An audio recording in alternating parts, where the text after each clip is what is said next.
through the nose, out through the mouth. Okay, don't trust this man. My name is Steven.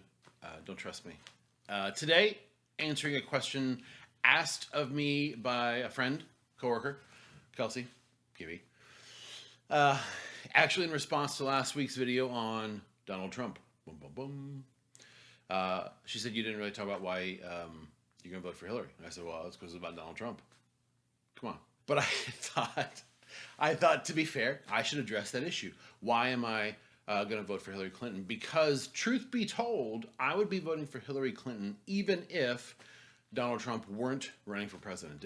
If one of the other, Marco Rubio, Ted Cruz, Jeb Bush, maybe, Giuliani, I can't remember who else ran, I would still be voting for Hillary Clinton. So I think it's reasonable to say, to explain why I'll be voting the way that I'll be voting. And then I think what we'll do is, I have a couple other thoughts, then we'll take a break from talking about this election cycle. We'll just take a break from it, and then I'm sure there'll be something to say once the election actually happens. More on that in a minute. We'll go from there. One other little bit of housekeeping. We actually got we got a message through the old Facebooks from, bear with me here, Amelie, I believe. She sent in a topic. I will be talking about that next week, as I mentioned. Amelie, I'm not going to say what it is. Keep it under wraps. It's a surprise. But that'll be next week. So I promise if you send stuff in, I will talk about it, as long as it's real. Okay, so first off, here's the thing. I don't think that as a Christian, you have to be engaged in the political process. I think you can be a contributing member of society, a contributing Christian member of society, member of Christian society, without voting. And I think that's a reasonable conclusion to make, because to engage with the political process is, in a sense, to make a series of calculated compromises. Here's what I mean. If you've ever voted in an election in America, you voted for a liar. You voted for someone who's made promises that they haven't kept. You voted for someone who has compromised on stands that they said they were resolute not to break, right? It has just happened. If you are a pacifist and you voted for someone who has not been as much of a pacifist as you are, because over the last however many years we've been engaged in military conflicts on and off since 19 whatever, right? World War I, World War II, Korea, Vietnam, Gulf War, Iraq, shock and awe. So to be engaged in the political arena, to be engaged with politics, is to understand that you're not able to fully vote your orthodoxy. Now, you may look for someone who closely matches or who best matches. I think that's reasonable. But you are, to borrow a term from other conversations, by being willing to vote at all, you are on the slippery slope. That's the first thing. Two, remember what we're doing when we vote. We're not electing a new Messiah. We're not deciding who should be our new savior. We're not deciding who, at least from my perspective, who sort of holds or controls or determines our future. We're voting for an individual who I suppose may represent our interest, but I think ultimately we're voting for someone whom we think can best represent, in this case, America on a national and global scale.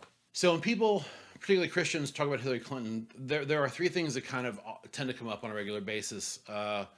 Benghazi, the servers, and the Supreme Court, or abortion. And maybe gun rights, but that could be the Supreme Court. So I don't remember what order I just said those in, but let's start with this email servers. Yes, I think she lied about them. She shouldn't have. You shouldn't tell lies. Harry Potter knows that. She had a server. She used it probably because she didn't want the government or someone to see all the things she was emailing. Yes, I believe that's true. Colin Powell did the same thing. George Bush, 43, lost 40,000 emails. It has happened. It's happened across party lines. It will happen again. When people leave a particular position, they destroy their phones. Sometimes they're told to. It just doesn't give me pause. Benghazi. Listen, here's the deal. I don't know enough to wade into those waters. It would be irresponsible of me to offer any sort of cogent opinion on how that situation was handled and what could have been done differently. I haven't seen the Michael Bay film. I'm sure that would have educated me. I'm sure I would have been up to speed if I had just watched 13 Hours. But I will say this. Elected officials, Republican and Democrat, in the history of our nation, have had to make decisions around combat. And they've had to actually make decisions that affect people's lives. That's serious business. It just is. Again, this is Republicans, Democrats, people, presidents, attorneys general, secretaries of defense. We have individuals who, through either election or appointment, have to make decisions that affect life at the most basic level, that commit people to die. And that's a real thing. It's a serious thing. Mistakes get made. We ought not to trivialize them. We ought not to be dismissive of them. But I don't think that anybody currently running for president, or any of the Republicans who were running before Donald Trump was made the nominee, I don't think any of them would have been able to avoid making mistakes in considering actions, militaristic actions, on behalf of the country. I think George Bush 43 made mistakes.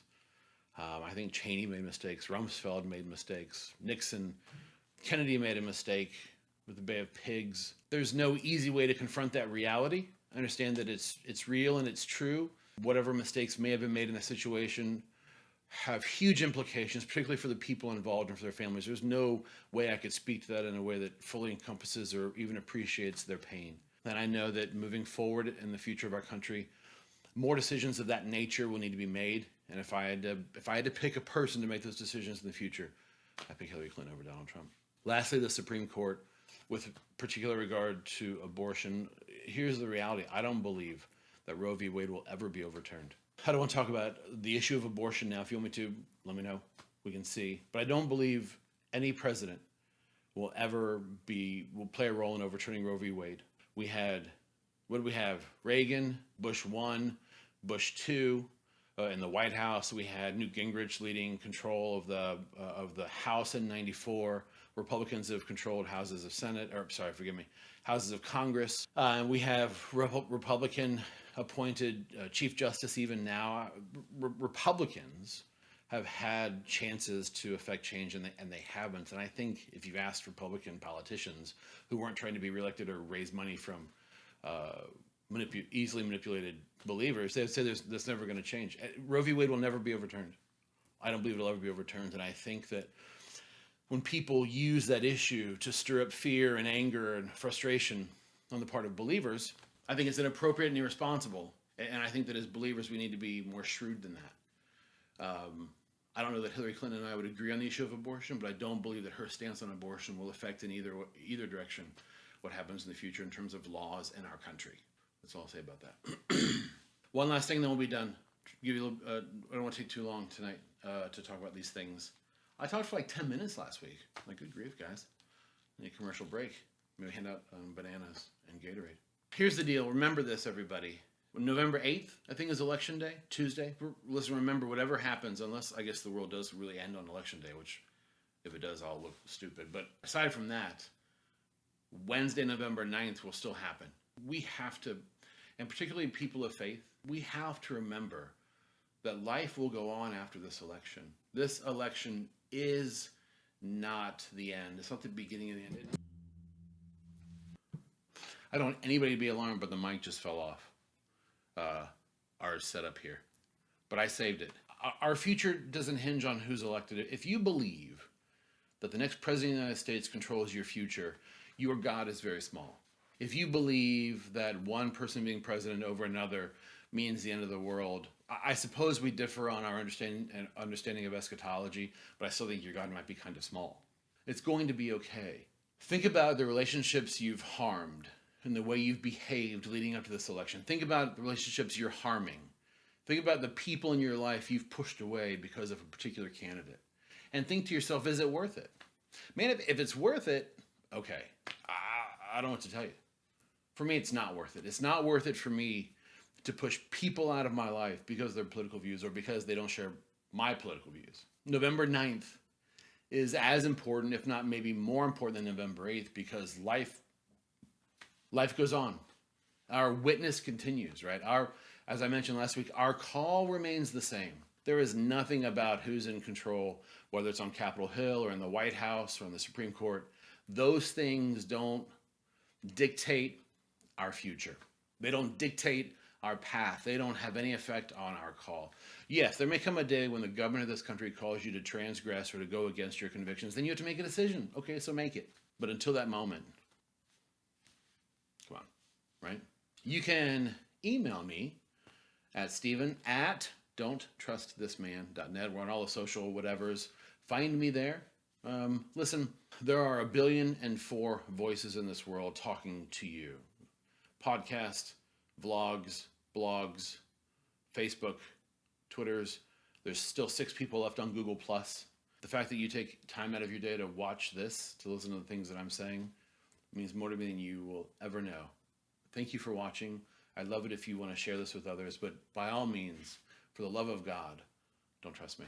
Until we're together again, be well. Microphone, you're bad. You're bad, microphone.